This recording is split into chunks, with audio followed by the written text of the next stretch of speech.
હવામાન વિભાગની ભારે મોજા અને ખરાબ દરિયાઈ હવામાનની આગાહીના પગલે પોરબંદરના બંદર પર સ્થાનિક સાવચેતી સૂચક 3 નંબરનું સિગ્નલ લગાવવામાં આવ્યું છે।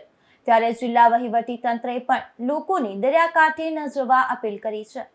ભારતીય હવામાન વિભાગની આગાહીને ધ્યાનમાં રાખીને ગુજરાત મેરીટાઈમ બોર્ડ દ્વારા પોરબંદર બંદર પર સ્થાનિક સાવચેતી સૂચક 3 નંબરનું સિગ્નલ લગાવવામાં આવ્યું છે। આ અંગે સત્તાવાર પરિપત્ર જાહેર કરીને બંદર અને સંબંધિત તમામ વિભાગોને એલર્ટ રહેવા સૂચના આપવામાં આવી છે। હવામાન વિભાગના અહેવાલ મુજબ દરિયામાં પવનની ગતિ અને દરિયાઈ પરિસ્થિતિમાં આવેલા ફેરફારને કારણે ભારે મોજા ઉછળવાની શક્યતા વ્યક્ત કરવામાં આવી છે, જેના પગલે બંદર પર સાવચેતીના પગલાં વધુ કડક બનાવવામાં આવ્યા છે। આગાહીના પગલે પોરબંદરની ચોપાટી સહિત દરિયાકાંઠાના વિસ્તારોમાં મહાકાય મોજા જોવા મળ્યા હતા।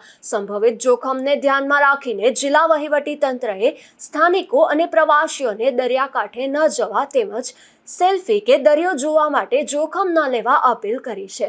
સાથે જ માછીમારોને પણ આગામી સૂચના સુધી દરિયો ખેડતા પહેલા સત્તાવાર સૂચનાઓનું પાલન કરવા અનુરોધ કરવામાં આવ્યો છે।